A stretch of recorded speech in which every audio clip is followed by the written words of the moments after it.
Well guys, it's that time of year again, my 2024 Gaming Roundup, where I talk about all the games that I played for the first time in 2024, and rank them on an objective scale that is always correct no matter what anyone else says.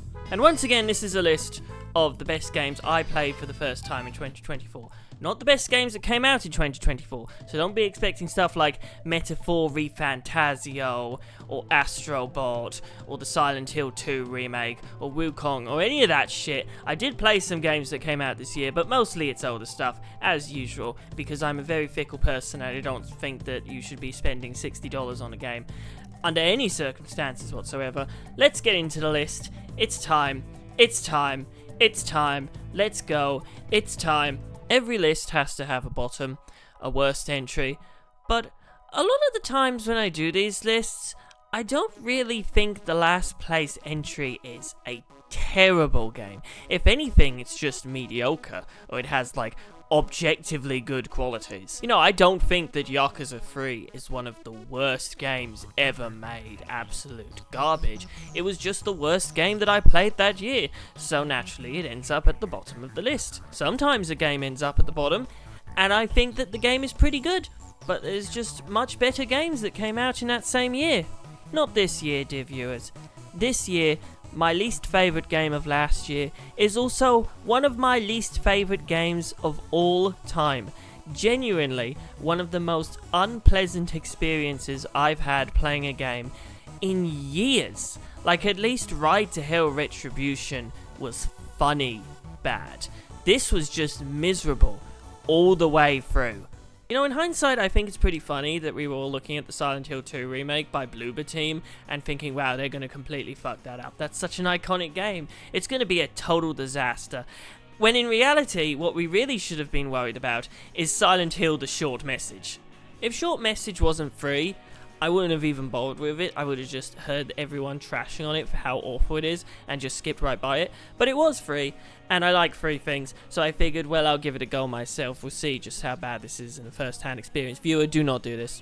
Viewer, do not play Silent Hill: The Short Message. Awful plot, awful main character, awful messaging, awful gameplay, awful game design, period. Just a complete disaster from start to finish. Very clearly an attempt to capture some of that good old PT magic, except made by people who just don't seem to understand why people like PT or video games in general. This game was always destined to be at the bottom of the list, but by far the biggest thing that tipped me into just absolutely despising this game are the chase sequences, which, you know, I've never played a video game before and gotten actually physically ill in the real world, but this did it. These chase sequences are very long, very trial and error, which means if you make one mistake, you're going to get one tapped and go right back to the start of them. There is awful motion blur every time you turn the camera, combined with all the environments being chain link fences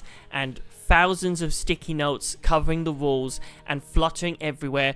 By the time each and every one of these was done, I was tired, like actually tired in the real world. I'm not quite sure how that works. It may have been like the early signs of a migraine, but every single time I cleared one of these chase sequences, I actually had to like put the controller down, and I was like heavy breathing.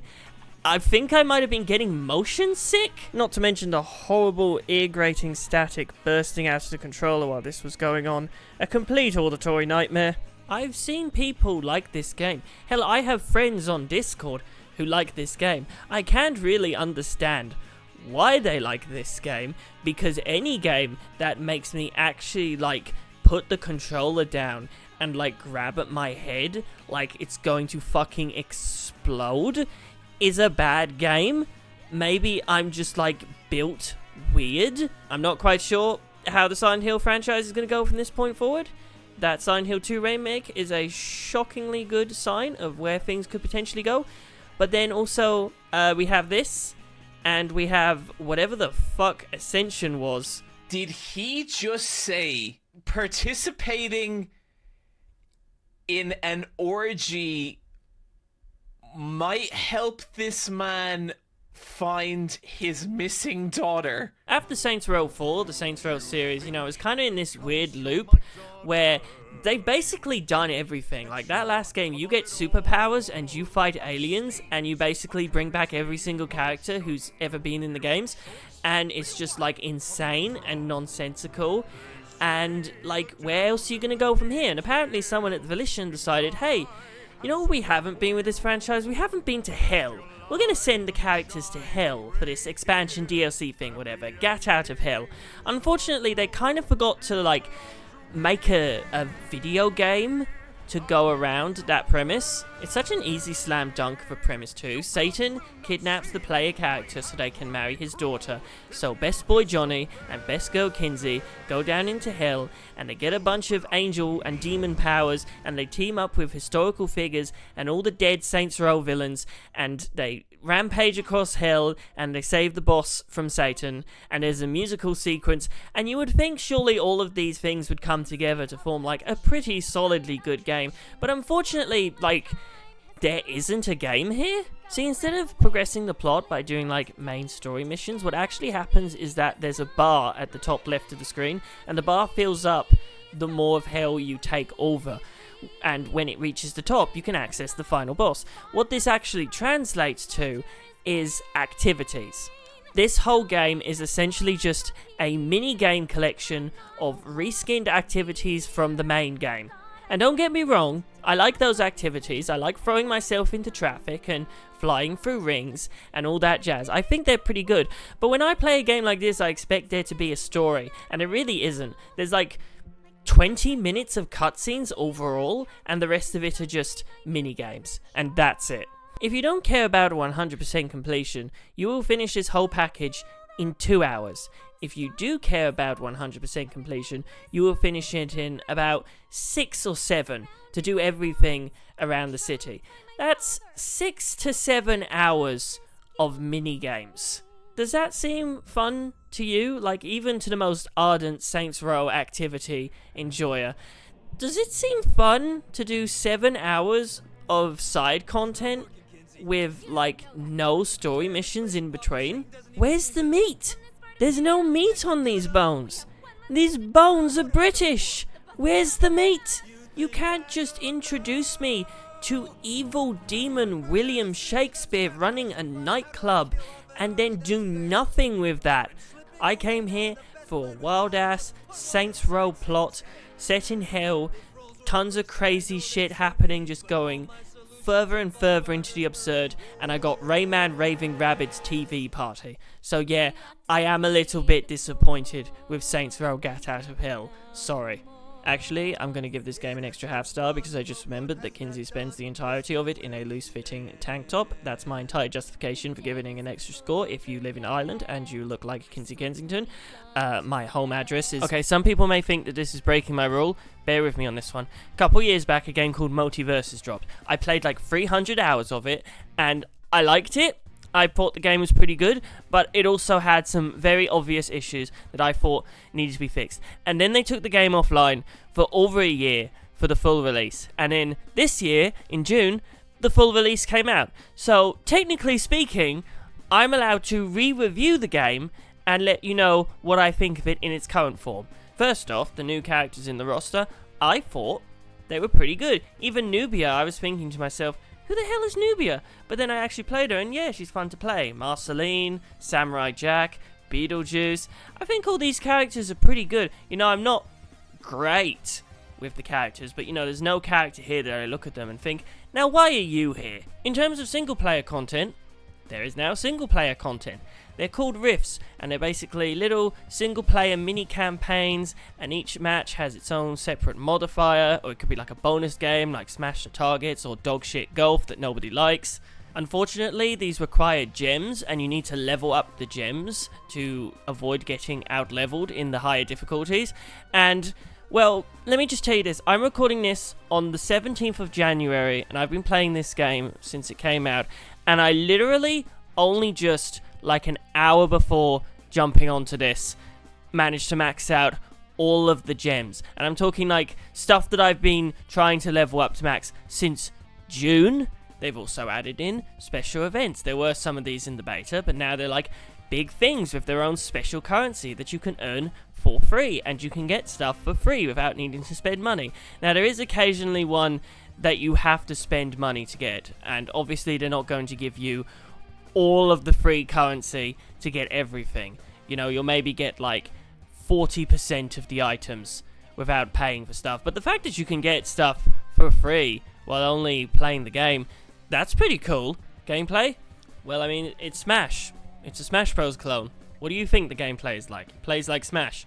Now, if I want to complain about something, oh boy, I don't know what's going on over there at that dev studio, but literally every single time they've added in a new character or a new event or something similar, something else in the game breaks. Like, sometimes they'll add in a new event, but the new event won't actually be live, and so you won't actually be earning anything by completing the missions and getting the event currency.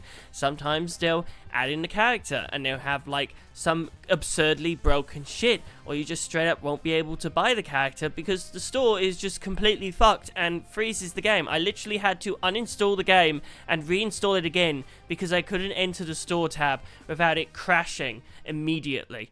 I'm fully aware that people are looking at this game and they're doomsaying and they're saying, oh, this game's going to shut down within the next year. It looks like crap. I'm not going to play it. It looks awful and slow.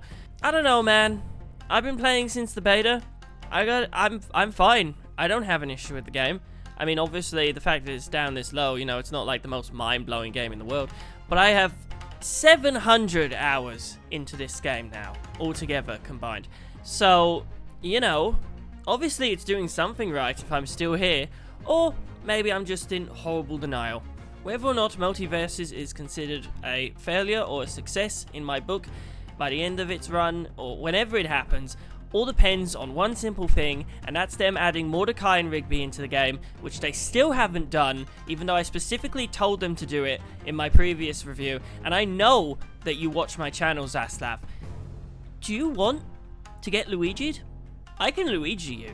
Also, if you want to add another real existing celebrity after LeBron James, John Oliver.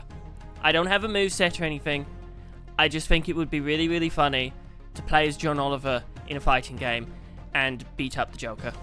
I love Ace Attorney.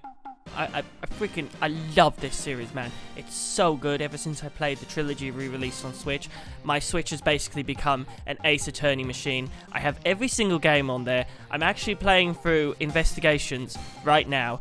And last year I picked up the Apollo Justice trilogy, and I figured, well, I may as well put all three games as separate games on this list, because I have different things to say about all three. And we're going to start with my least favourite of the Apollo Justice trilogy, Apollo Justice. This might be controversial. I actually think Apollo Justice is my least favourite of this entire series. Much like my previous least favourite entry, Justice for All, Apollo Justice has what might be a top 10 case for this entire franchise. The difference between Apollo Justice and Justice for All, however, is that Justice for All's incredible 10 out of 10 case was the finale of the game, and Apollo Justice's is the tutorial. It is the best tutorial mission in the entire franchise, by far. But also, the rest of the game really doesn't live up to that opening, which is a real shame considering that this is introducing a brand new protagonist to the series. Case 2 is perfectly fine, I guess. It just gets dragged down a lot because a major plot point is what happened to an underage girl's underwear. I'm dead serious. They bring this up like 70 times in this case, and every single time it just gets worse and worse to read. Case 3 is awful. I hate Case 3. The entire conceit behind the defendant being suspected is ridiculous and nonsensical and makes no sense. No matter how many extra details get revealed later on, it's just insane that this trial is even happening. And while the final case is pretty good, it ultimately does let down Apollo as a character. That's the biggest issue with this game, is that Apollo is supposed to be the new protagonist. You know, he's the Nero to Dante. He's taking over from Phoenix's spot. But then the game just kind of lets him down. He doesn't really get to do anything. It's kind of crazy that, like, by the end of the game, Apollo doesn't feel like the main character of the game named after him. In terms of the new characters, I really like Trucy. She's a very lovable Bingus. You know, she's very silly. I love Clavier Gavin. He's easily my favorite prosecutor of this entire trilogy. I love him so much. Check out this sick electric guitar riff he's doing. God, he's so cool. Even if it is the worst Ace Attorney I've played so far, that doesn't mean it's a bad game. It's like a 7 out of 10. That's just how good this franchise is, ultimately. I think my feelings on this game can be best summarized by how Miles Edgeworth is my favorite character in the mainline games, not counting Great Ace Attorney, and he is not in this game. It is the only mainline game that Miles Edgeworth does not make a single appearance in. His husband gets hit by a car and flies 30 feet and smashes into a telephone pole, and he doesn't even bother to show up at the hospital. That's kind of crazy, man. What the hell are you doing, Edgeworth? You think you'd be very involved in this plot. So earlier this year, Sony released a game called Astrobot that stars Astrobot, their little lovable mascot character, and it won Game of the Year at the Game Awards, surprisingly. A bunch of losers got very, very upset about that. Now, I didn't play Astrobot this year, because I only just got my PS5 this year, but luckily, I did play Astro's Playroom, because it was free, and already installed on the console when you got it, and I very much enjoyed my time. It's just a cool little 3-hour tech demo, full of references, a fun little platformer that showcases all the different things your PlayStation controller can use, that absolutely no other companies will ever use aside from first-party Sony games, because that's just what happens every single time you shove gimmicks into a controller. When was the last time a company used the 3DS's AR camera? It was Face Raiders. That was it. That was the only game like that they ever made. If you like platformers, and you like pointing at things and saying, that's the guy from that game I like, play Astro's Playroom. And then play Astrobot. I hear it's pretty good. What, were you expecting more? I can't talk for 7 minutes about every single game on this list. I'm on a fucking deadline here. The game's good. It's free. You get it on your console and you play it. You should play it.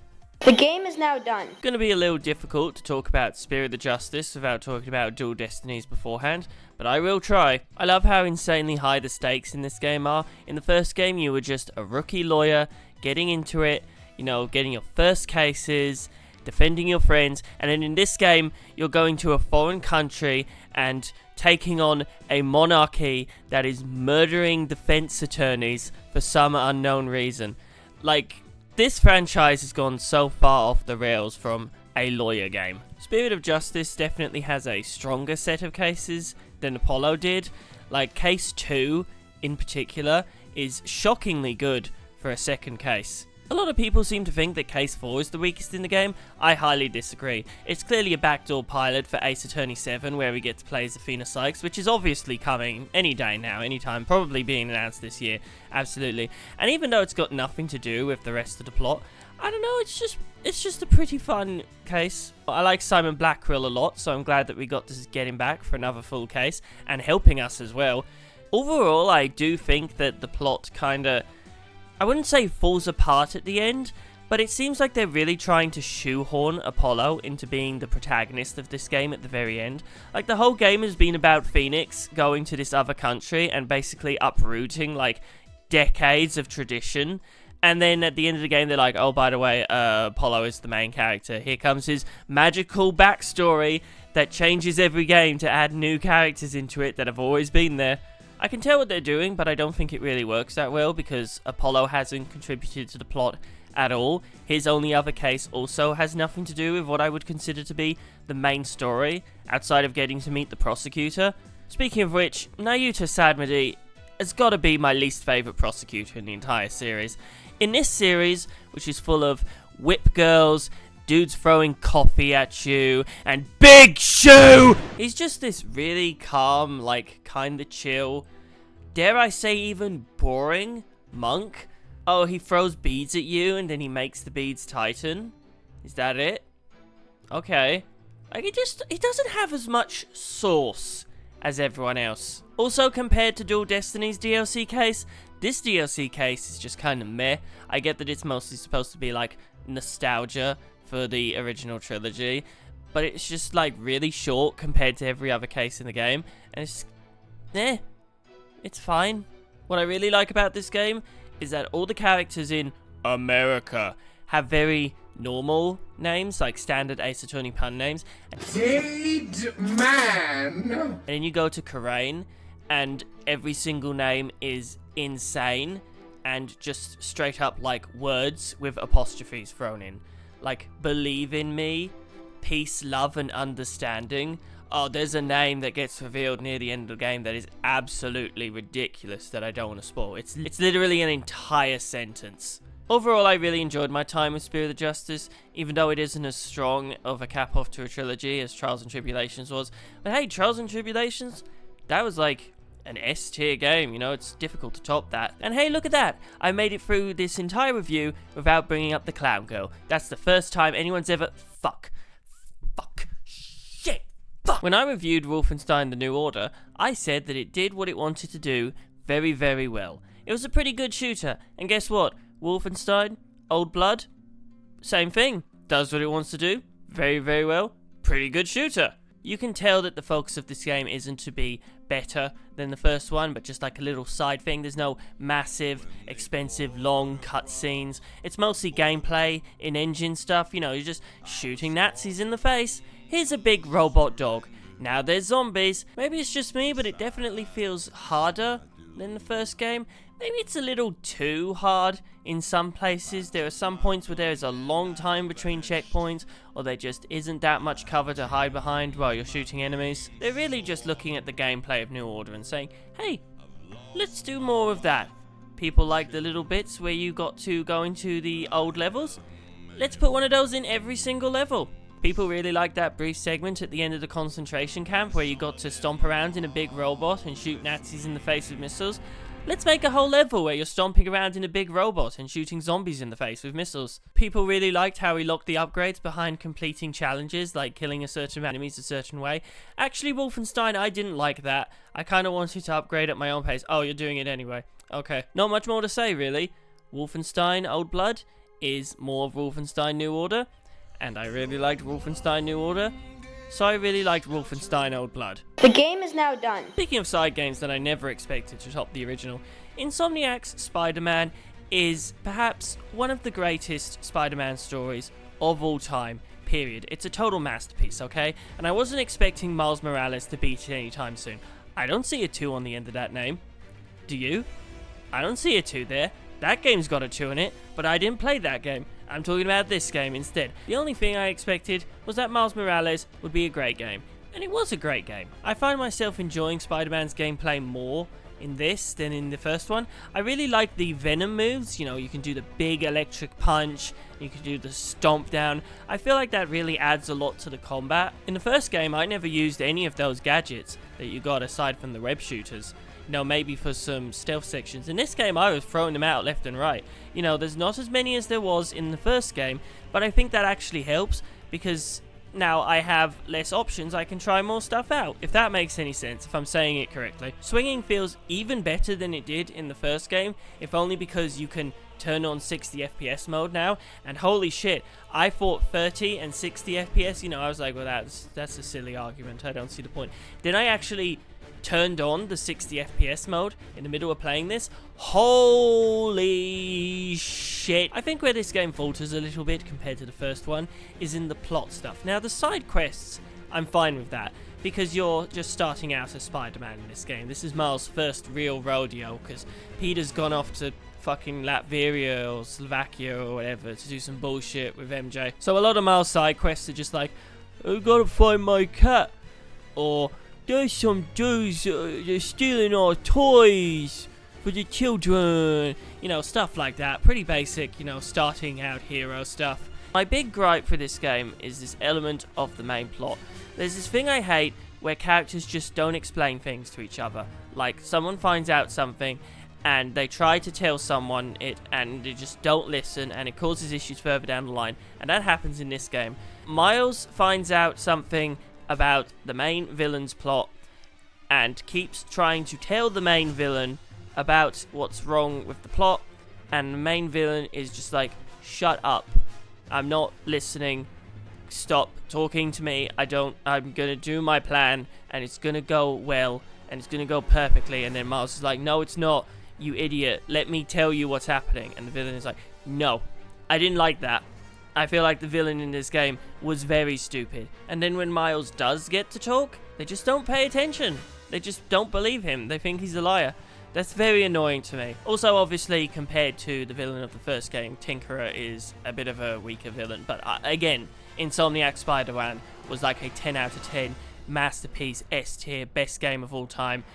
It's gonna be like really, really difficult to top that. Much like with Old Blood, this is essentially just, hey, we're working on a sequel. But until then, here's some more good stuff. We're gonna blow your minds in the next one. And I hope they do. I'll let you know next year. Use the sounds. Check it out, I'm in the house like carpet. It's kind of crazy that my catching up on the Yakuza series is now officially going to enter the post-Kiryu era. Is Yakuza 6 a good send-off for his character? Yes. But also, maybe? So let's get this out of the way. Yakuza 6 is technically incredible. Every single line of dialogue in this game is fully voiced, including all of the sub-quest lines. Now, I haven't gotten to 7 or 8 or any of those, but I played Kiwami 2, which came out after this. I'm pretty sure it wasn't like that in that game. I think this might be the only game in the series, to my knowledge, where every single line of dialogue, no matter how small, is fully voiced, which is kind of crazy. Of course, you got the Dragon Engine making the combat even better. Now the enemies are flying all over the place and bumping into other enemies and hurting them as well, and just ragdolling everywhere, and the physics are going fucking mental. And of course, you've got a great selection of minigames. You've got karaoke, you got Puyo Puyo Tetris, you got the spear fishing, bar talk, but bar talk's fine. Is that count as a minigame? I don't know. Darts, I actually enjoyed playing darts in this game. I usually stay away from darts, but I feel like they really found a good way to make it like enjoyable for me to play. There's a whole ass clan creator storyline that's like 5 or 6 hours long, and it's basically like tower defense, but with dudes instead of towers. It's not really that complicated once you get into it. They love putting in like 17 tutorial boxes for what is essentially a 4 tutorial box game in all of these games for some reason. Baseball, I kind of thought baseball would be more involved like it was with Shinada in 5. This is basically just literally picking the right people to go in the right spots and then standing there and watching them play, and then you get to actually swing a bat like 3 times. There isn't really that much of a strategy. It's kind of like auto done for you for like 90% of it. There's a little segment where you get to hold a baby and the baby starts crying and you have to shake the baby and make it calm down, which I liked at first, but I feel like they did it a little too many times. Like in the span of a 15-minute gameplay segment, the baby cries like 27 times and it gets really, really annoying after a while. Basically, in terms of gameplay and everything, you know, Yakuza 6. Good game. Standard Yakuza game. Very, very good. I do have issues with the plot, which I'm going to talk about now without getting too far into spoilers. I find it very strange that for this to be Kiryu's final game, this is his grand finale, the protagonist of every game up to this point, this is his end, he's done after this. Don't look at Infinite Wealth, don't look at Infinite Wealth, we're not bringing Kiryu back, he's done after this game, he's finished. The developers apparently decided that because this is Kiryu's finale, this is going to be Kiryu's game, it's going to be all about him. So, all those characters you got to play as in the previous 2 games, nope, you're just playing as Kiryu in this one.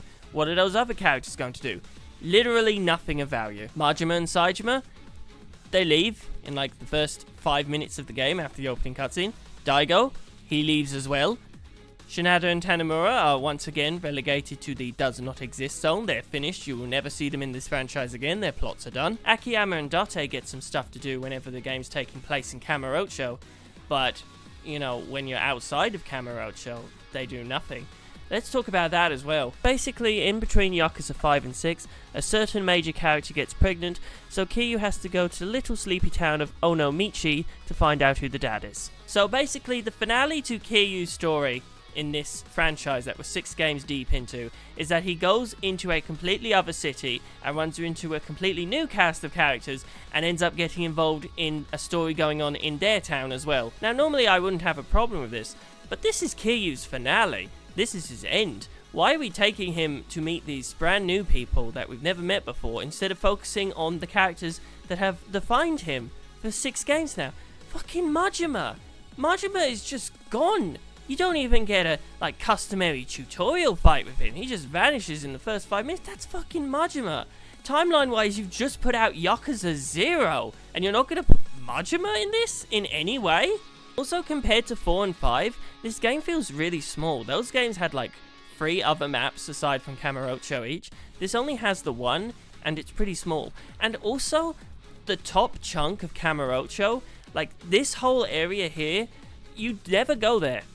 You just never get to do. It was like destroyed in an arson attack in the opening cutscene, and you just never get to go up there. You don't get to go to the park, you don't get to go to the Champion District, and it sucks that we just, for the finale of this character, there's just a whole section of the city that you never get to go to. I don't like that. Aside from that though, everything else about this game is great, and the ending made me cry, so clearly it was doing something right. None of this was to say that I didn't enjoy the new characters and their plotline. I just feel in my heart it is very, very strange to do this for the finale of your series. Well, you know, the finale of your character. You know what I mean.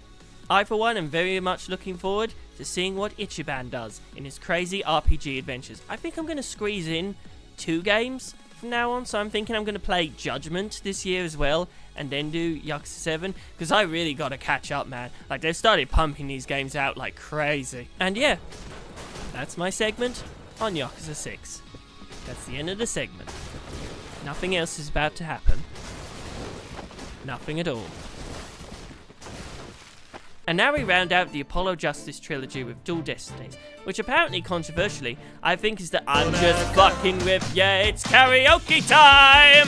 Toshiga naku hashaide, boat wo kashiki ni shite, shizumu yuhi nagamareba, saiko no weekend day, kyou wa migakeba hikaru great diamond. Dakara, please get up my baby.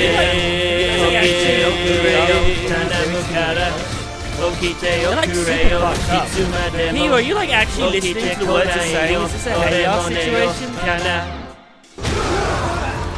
So yeah, like I was saying, Dual Destinies is the best game in the Apollo Justice trilogy. Not every case is perfect, and it once again suffers from Apollo Justice's magical transforming backstory, not as severely as Spirit of Justice did, but overall I think this is a really solid package. I think some of my favourite characters in the trilogy originated from here. You have Simon Blackquill. You remember when I said earlier that Clavier Gavin was my favourite prosecutor? I was wrong actually. It was Simon Blackquill. I told a little fib. I love this guy so much. There's a new protagonist, Athena Sykes. I was a little worried from the previous game, you know, we're getting a little overstuffed, we just added Apollo. And in her opening cutscene, she trips and falls down the stairs, and she bumps her head. It's like, oh, she's stupid. Oh, she's goofy. I think I'm gonna like her. And then she makes all these crazy faces during her trials. It's like, yep, this is an Ace Attorney protagonist. You can share that one brain cell with Apollo and Phoenix. That's fine by me. And then there's my favourite character in the whole trilogy, Bobby Fulbright. I was a little annoyed that we were replacing Best Girl Emma Skye so quickly, but oh my god, man. Bobby is just insane. I was not familiar with his game, bro. He's just so over the top and crazy, and I love him so much. And of course there's a solid collection of cases as well. In particular, the DLC case and the final case had some moments that I genuinely didn't see coming.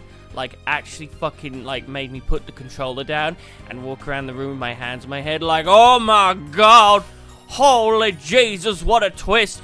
That's a good thing. When a game makes you do that, that's a good thing. If I had to pick a least favorite case, it would probably be case 2. I don't know, just a combination of showing you the killer in the opening cutscene, and then the case just feels like it goes on really, really long for a second case, if that makes sense. So yeah, overall, I didn't enjoy the Apollo Justice trilogy as much as the original trilogy. You know, it's third place for me, then Phoenix Wright trilogy is second, then Great Ace Attorney, straight up at the top. We'll see where Ace Attorney Investigations lands this time next year. And by the time that one drops, Athena Sykes Ace Attorney will be announced, and we can look forward to that. That'll be fun. They're definitely going to do it this year, Capcom. Anytime today. If you want to delay Jump vs. Capcom to put this out, you can do that. I'm looking forward to it. Go on, off you go. Chop chop. Some of you will be looking at the thumbnail and realizing that there's only 3 games left to talk about. And oh boy, this is probably the most stacked top 3 I have had for one of these lists ever. And I'm fully aware that this entire top 3 is greatest of all time contenders, and it's going to be extremely controversial no matter where I put any of them. So let's just get that first controversy out of the way right now. My third favourite game I played this year was Elden Ring. It's honestly kind of impressive that I've stuck with FromSoft for so long, when the first time I played Dark Souls 1 I put the game down for a month at Sen's Fortress. And now they're dropping a 200-hour long game with a map the size of America, and I'm like, hell yeah bro, let's go. All in for the next 2 months of my life. It can't be overstated just how much freedom Elden Ring gives you. I decided to explore the entire first area before I took on the first true boss in the game. That took me 30 hours. 30 hours before I got into the first actual boss fight, when it could have taken me like 2 hours at most. But there's just so much to do that I don't think a single one of those hours was wasted. You just walk in a straight line and you're sure to find a cave, or a castle, or a random boss just laying around in the overworld. There's stuff to do. You would think with a game this big, at some point, they would run out of things to put in it. It genuinely starts reaching the point where it feels like a deliberate punchline, just how much of the map they're hiding from you. Like, you'll get teleported, and then you'll be in a location you've never seen before, and you open the map, and what the fuck? And then you'll see the size of the map in Shadow of the Erdtree, and you'll probably be thinking to yourself, okay, well this seems normal. And then you realize, oh wait, there's actually 7 more maps laid on top of this one. Yeah, that's right. I'm counting Erdtree as DLC instead of a separate entry. Almost like it's DLC and not a game. Jeff. This sense of freedom extends to the story as well. There's like 130 bosses in the base game, I believe, but you only really need to beat like 9, 10 of them. You can actually just, like, run past the majority of the bosses in the game that you would presume you have to fight to continue. You probably shouldn't do that, though. Number 1, because some of these bosses are the absolute best FromSoft has ever put out. And number 2, I feel like the endgame does get a little bit ridiculous in its difficulty. That's right, it's time to criticize Elden Ring on the internet. No one has ever done this before. The endgame features a lot of bosses that I would describe as having infinite combos. Like, you only get 1 chance to hit them after they finish their combo, which is normal for bosses in FromSoft games. But these combos can often last like 15 seconds, just like 20 swings, and it gets kind of ridiculous. Like, can I jump in? Can I hit you at some point? I see the health bar, I would like it to go down to 0. I spent 6 hours on the final 2 bosses of this game.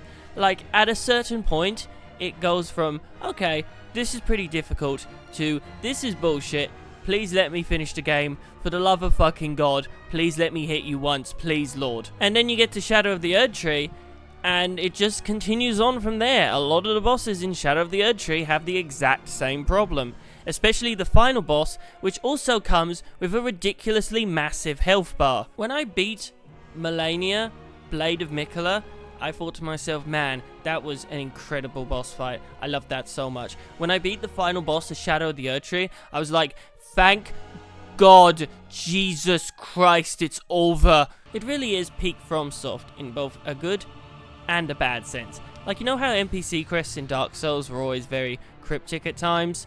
Like, ooh, I will see you in the Fungal of Dinglewood. And it turns out the Fungal of Dinglewood is the name of a room in Boingo Castle. Now imagine that, but Boingo Castle is the size of the entirety of Yharnam, and then it turns out that the Fungal of Dinglewood is actually a cave hidden underneath the city that can only be accessed with a key from a random house 7 miles away, and it's not even on the main path. It's behind 7 invisible walls and a tiger with a gun. This is not to say I didn't like Elden Ring. I liked it a lot. I played through it for 200 hours with DLC included, and I married that blue doll lady, and I had a grand old time with it. But I cannot deny that some things need to change at FromSoft. I feel like the difficulty curve has been ramping up to a degree that is getting a little insane. It was still overall an incredible experience, but I would still put it at second place, just below Bloodborne, just above Dark Souls 3. Wait, what is that? Dark Souls 2? They made a second one? Yes, I have only just played Fallout New Vegas this year. Let me explain. I wanted to wait for a port to come out with all the DLC included, a sort of Game of the Decade of all time ever edition, you know, and then they just never did it. They just never did it for like 5 years straight. I was waiting for it, and then Microsoft announced that they were closing down the Xbox Live store, so I said fuck it, and I went down to my local sex store, and then I got distracted by a bunch of other stuff, and it took me until like days before Xbox Live was actually going to go down to actually grab all the DLC and finally start playing the game. And you know what, yeah, it's a pretty good game. I probably should have jumped on this sooner. Why isn't this at number 1? Crashes. That's literally it. The game just crashed a whole bunch of times, mostly in loading screens, which thankfully didn't corrupt any of my save data, except for one time when it did, and I hadn't made a manual save for like an hour.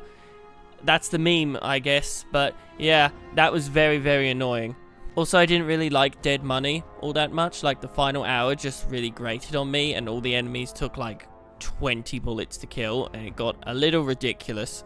But aside from that, New Vegas is very much on my list of 100+ hour long games that I would replay again in a heartbeat. What I love about this game is that your choices really do matter. It's kind of become a meme that games say your choices matter, and then they don't at all. But in this, your choices really do matter. Hell, you can kill literally all but one NPC in this game and still reach an ending. Sometimes you'll get a perk that opens up new dialogue options that let you flirt with dudes, or flirt with women, or be racist, or just be an asshole in general, or be good at math. The way you build your character really does matter to how the rest of the game will play out. There's some checks that you just straight up won't be able to pass because you don't have enough skill points. I love all of the companions. My favourites would probably have to be Cass, the alcoholic redhead that I'm eternally mad you don't get to romance at all, and Rex, who is a robot dog that used to be owned by an Elvis impersonator, who has a whole cult of Elvis impersonators. This is real, by the way. This happens. This game is very silly. This place could have been the King's House of Dog Chow, and I still would have taken the name. Just because the world's ended and everything's been destroyed by nuclear hellfire doesn't mean you can't have some fun. Over the course of my game, I was attacked by old ladies, found little Timmy at the bottom of a well, got fisted by a robot, Please assume the position. learned about Long Dick Johnson, talked to an idiot wearing sunglasses, Got the whole NCR suckling my teats. got threatened with nuclear Armageddon by a toaster, Tremble, world, before my electric heating coil of doom! You know, basically the entirety of Old World Blues can fit in here. That shit was so peak. See, it's important for your game to be funny, people. That's why Disco Elysium was so good. Yes, it was sad and depressing and nightmarish, but it was also really funny. And of course, outside of the incredible script and dialogue and pathing, it just feels really, really good to shoot people with guns and watch their leg fly off or their head explode. That's not the whole thing, but, you know, it's fun to do. If I had one complaint outside of the crashing, it's that a lot of quests seem to entirely exist just to lead you to a brand new location. Like, I'm fine with the game naturally leading you to exploring new places with new options, but it happens so many times it gets a little ridiculous. Oh, you can't join the Brotherhood of Steel yet. You must find our air filter supplies and then talk to our men and then get me a sandwich from the store. On the whole though, yeah, I definitely see why people would say that this is the greatest game of all time. I wouldn't go that far, but I can 100% understand. And you're telling me they've never once ported this over to modern consoles at all in the 16 years this has been out? That's absurd. I know you can just grab it on Steam, but some people don't play on PC. Some people play exclusively on consoles. Literally, just take the voice lines, remaster the graphics, and just port the game. Or put it on PSN or whatever the Xbox store is. What the hell are you doing, Bethesda? You are depriving a whole new generation of gamers from murdering their first Deathclaw, finally, after tens of hours, and thinking to themselves, damn, I wish I was a woman.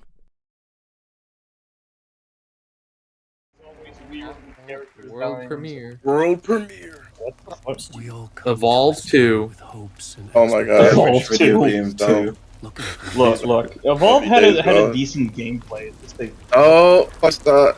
Sometimes it would be better to live with that hope. City of Sins. Oh, don't you hit me with an Alan Wake? LA Noir 2. Okay. Oh, is Alan Wake? Is it Alan Wake? Alan Sounds like Alan. Alan Wake. Woo! Yep, here we go. Alan Wake. I think it's it's Alan Wake. Waiting for 10 years. It's Alan Wake. That's him. It's the Wake Man. Yeah. There you go. I'm back. So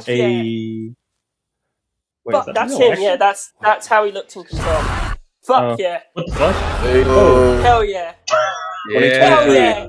Fans have been asking you for it. Why is now the right time to If that bring game's back? good, Well, that's first gonna of be all, that's gonna be what gets to do it. Holy shit.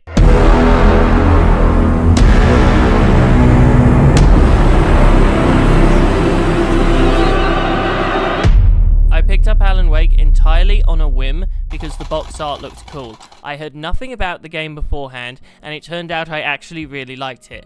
The game didn't sell very well, so there wasn't any sequel, and so I just kinda sat there, occasionally thinking to myself, man, that Alan Wake game was cool, I wish it had a sequel. Then I played Control, and not only did Control casually reveal that it was set in the same universe, it also very obviously teased that a sequel was coming, and let me tell you, I was on the edge of my seat. So I was already excited for Alan Wake 2, and then I heard that it was one of the best games of 2023, and it was nominated for practically every award under the sun, and I knew I had to buy a PS5 immediately and check it out. Even with all of that hype, I was not prepared for Alan Wake 2 to be as much of a masterpiece as it ended up being. The original Alan Wake wasn't scary.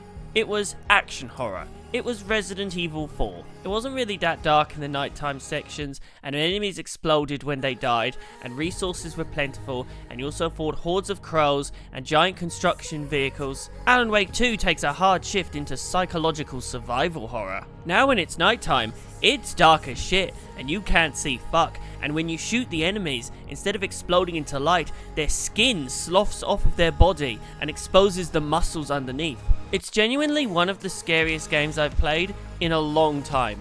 The entire nursing home section has more tension than a spring under a hydraulic press. It's that scary. In terms of the plot, I would consider this the Twin Peaks of video games, specifically The Return. On the one hand, you have Saga Anderson, and not Sam Lake, who discover more pages of Alan Wake's writing and discover that there's some truly fucked up shit going on, like demons and some weird murder cult out in the middle of the woods, and Coffee World.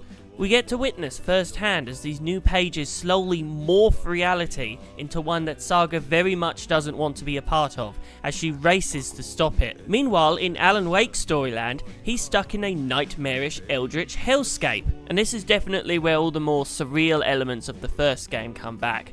You get to make new hallways with a lamp, you can change reality in certain rooms by writing a new scene, and Alan frequently gets dragged onto a talk show with a man who may or may not be God, or Satan, or Lance Reddick's character from Quantum Break. Honestly, still unclear on that. Not to mention the DLC, where you get to go into alternate reality / TV show episodes of Night Springs, getting into absurd, ridiculous, meta situations with characters from previous Remedy games that wouldn't even tonally fit in the first Alan Wake, probably be too much for American Nightmare. And of course, there's also the Lake House, which is not only a comfy return to the world of Control, but is also, if you look really subtly, against AI writing. It's kind of hard to tell, but if you look between the lines, I don't think Sam Lake likes ChatGPT very much. Alan Wake 2 is something special.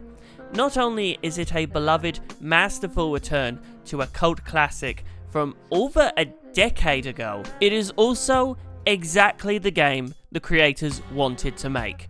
From all accounts, nobody wanted Remedy to make this game. No one was giving them the funding until Epic Games stepped in and gave them half of their budget.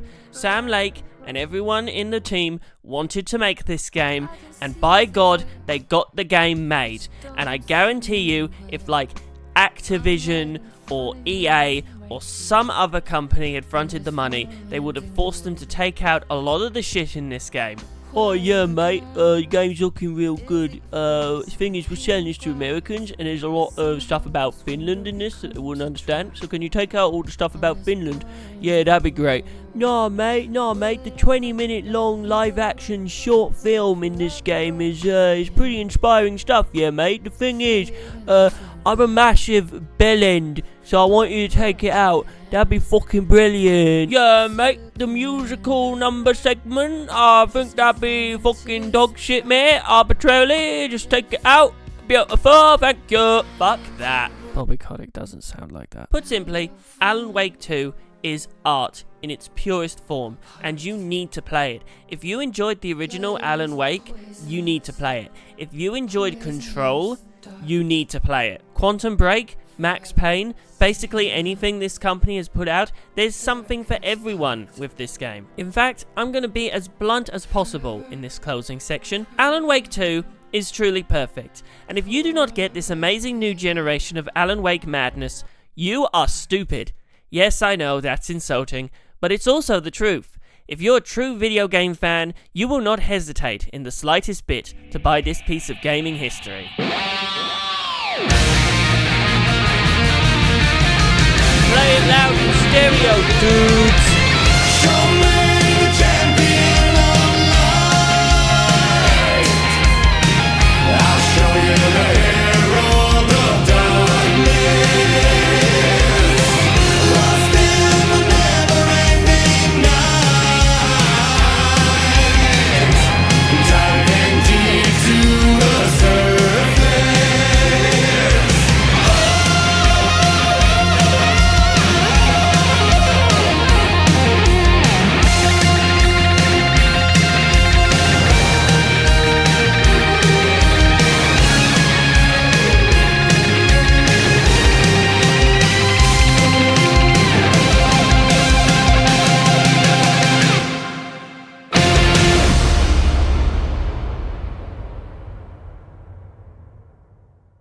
Oh, by the way, if Remedy doesn't add Jesse Faden to Alan Wake 3, I'm committing suicide.